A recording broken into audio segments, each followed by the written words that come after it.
emotional about it, so I'm not gonna take it with too much anything. And I do hope people give her a little bit of.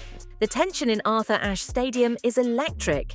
Coco Gauff wipes the sweat from her face, breathing hard after a brutal 3-set battle. The crowd roars, but she's not thinking about the win, not tonight. When she steps up to the microphone, the stadium falls silent. "This isn't just about tennis anymore," she says, her voice trembling. "It's about the hate, the whispers, the way they try to bury us before we even swing." A stunned hush spreads through the arena. Some cheer, others freeze, unsure what to feel.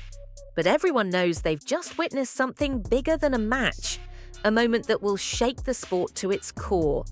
Minutes later, the internet erupts, hashtags explode, analysts scramble, and half a world away, in Manila, a young star named Alex EALA watches in silence.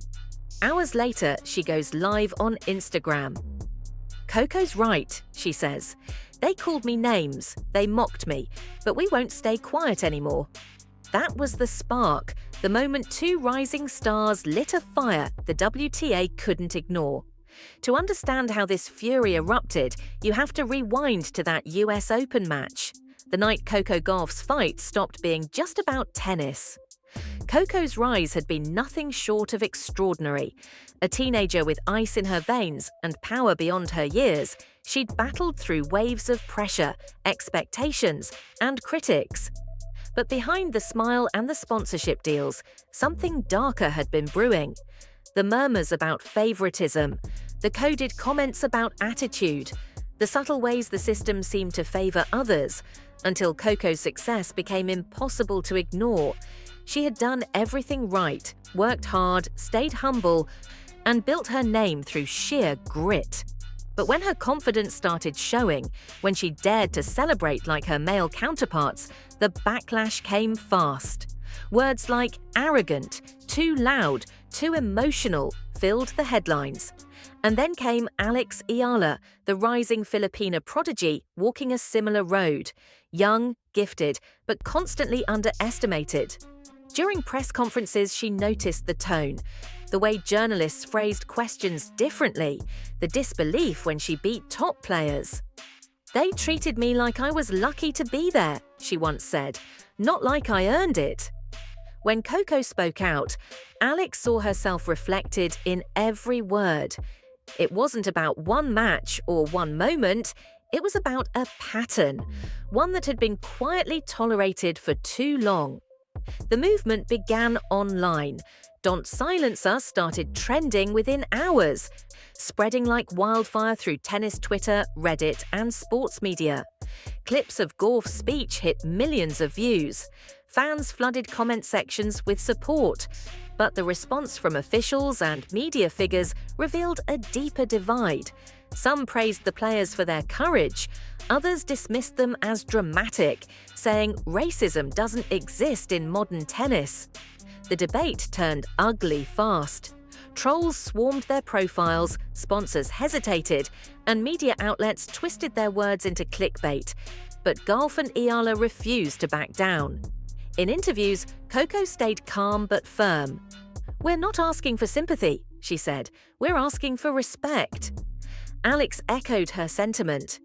"If standing up makes people uncomfortable," she said, "maybe they should ask why." Behind the scenes, things were tense. WTA executives met in closed rooms, debating statements, optics, and the risk of alienating fans.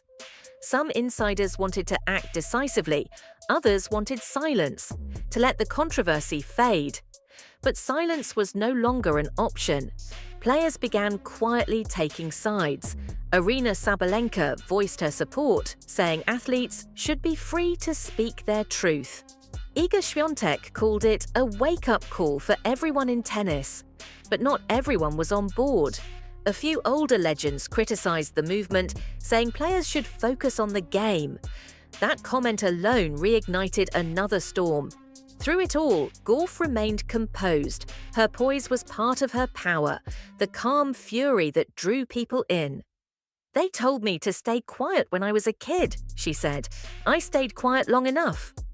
What made the moment even more explosive was timing. Tennis was already facing scrutiny for lack of diversity in coaching, leadership, and commentary.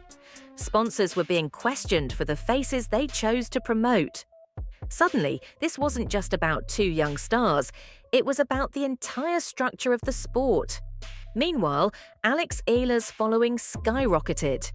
In the Philippines, she became a symbol of pride and defiance. Internationally, she was seen as the voice of a new generation of athletes, bold, unfiltered, and unafraid to challenge tradition.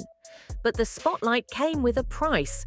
Tabloids dug into her personal life, commentators mocked her accent, and one magazine even ran a headline calling her the emotional one. It was a reminder of exactly what she and Coco were fighting against. Still, neither retreated. They began collaborating behind the scenes, coordinating interviews, uniting messages, and bringing more players into the conversation. Soon, other names joined in. Naomi Osaka reposted Gauff's speech, Leylah Fernandez shared support, and even Serena Williams' old quotes about double standards resurfaced online, gaining new meaning. This was no longer just about the WTA. It had become a mirror for all of sports, and beyond that, for how women of color are treated when they stop being grateful and start being powerful. Sports journalists began calling it the new wave, young, outspoken, and unwilling to conform. But traditional media wasn't ready. They tried to spin it as rivalry, as drama between players, anything but systemic bias. That's when Coco made her most impactful move yet. During a post-match interview in Beijing, she looked straight into the camera and said, "We're not fighting each other, we're fighting for change." The clip went viral instantly. The WTA, under pressure, announced a new inclusion initiative, but many saw it as damage control. The statement was polished, rehearsed, and vague. Fans called it too little, too late. But behind the PR lines, something real had shifted. Conversations that once happened in whispers were now being shouted across arenas. And through all this, the image of that US Open speech lingered. The tremble in Coco's voice, the fire in Alex's eyes, the unity that crossed continents. A few weeks later, at an exhibition event, the two met for the first time since the controversy. Cameras captured them hugging before the match, no words, just mutual respect.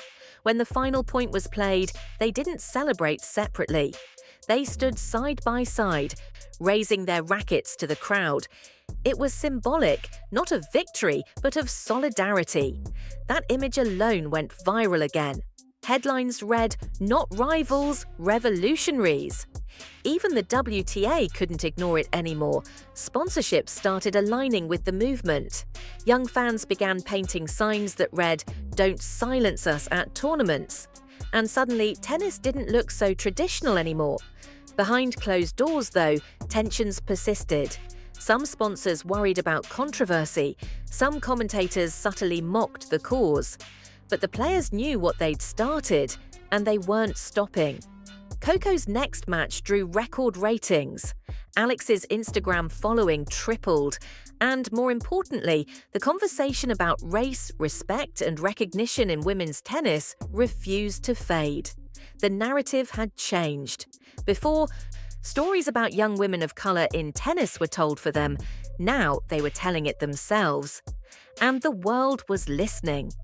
In one of her last press conferences of the season, Coco summed it up perfectly. "We're not angry," she said. "We're aware. And once you're aware, you can't go back to pretending." That's when even her critics began to soften.